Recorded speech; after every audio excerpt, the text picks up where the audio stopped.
Et Christine Lagarde s'est entretenue avant son départ avec le chef de l'État, le président Alassane Ouattara. Le président de la République et la patronne du Fonds monétaire international ont passé en revue les grands chantiers de développement de la Côte d'Ivoire qui nécessitent l'appui financier et l'expertise du FMI.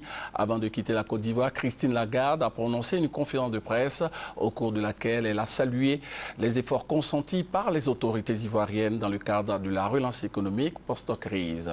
Jean-Jacques Kwame. Ce qu'il faut retenir de cette conférence de presse du directeur général du FMI, Christine Lagarde, conférence pour dresser le bilan de son séjour de 112 heures en Côte d'Ivoire, c'est la détermination du gouvernement ivoirien de donner à la Côte d'Ivoire un second miracle économique. Pour Christine Lagarde, cette nouvelle vision du chef de l'État doit prendre en compte un certain nombre de réformes et l'État de Côte d'Ivoire est sur la bonne voie.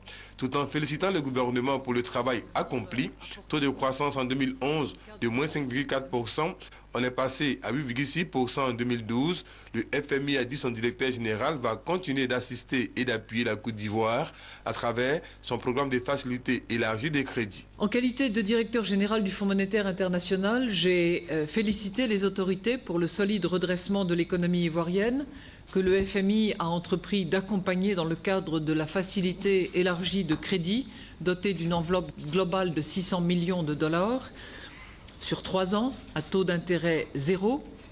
J'ai salué l'ambitieux programme de développement national du président Ouattara pour 2012-2015 qui devrait dynamiser l'investissement public, doper la croissance et créer des emplois.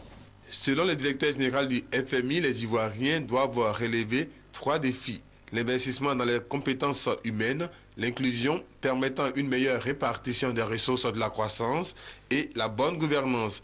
Christine Lagarde a terminé cette conférence en appuyant la vision du chef de l'État, Alassane Ouattara, qui ambitionne de faire de la Côte d'Ivoire un pays émergent en 2020 et de réduire la pauvreté de moitié d'ici 2015. Je pense que c'est une démarche volontariste qui permettra d'arriver au plus près de ces objectifs-là.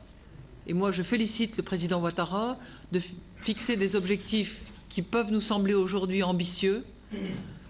Mais quand on regarde ce qui a été réalisé au cours des 18 mois, personne n'aurait pu penser que tant aurait été fait.